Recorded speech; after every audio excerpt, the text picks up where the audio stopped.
shabu-shabu dito. Ito yung pinaka-favorite ko. Number one, yung broth niya. Grabe. Alam mo, kaya ako kinukuha yung Korean, kain Japanese is because yung sausawa ko manghang na yun. So yung base ko, para mahigop ko siya mabuti.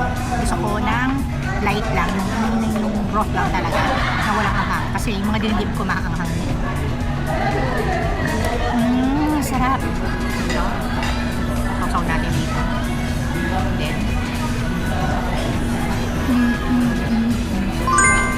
this one.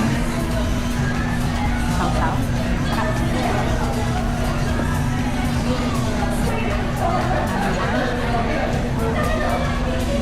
Cheers. Ito ako, lagi ako nakatutok sa shabu-shabu. Vegetable nila, sobrang fresh. Sarap. My gosh. Sarap. Dump nyo lang dito. Kunin yung mga vegetables.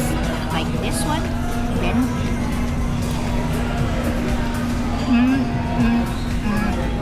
isipin sila.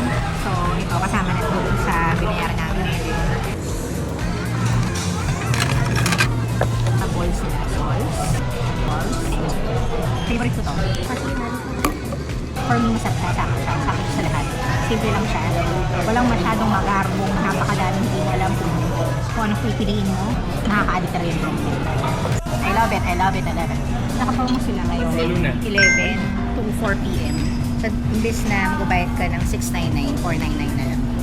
Tapos, dinner nila is 10 na 999 is 799 na lang. So, naka-promo pala sila. Kaya pala minumukbang to nito. Sarap talaga nito.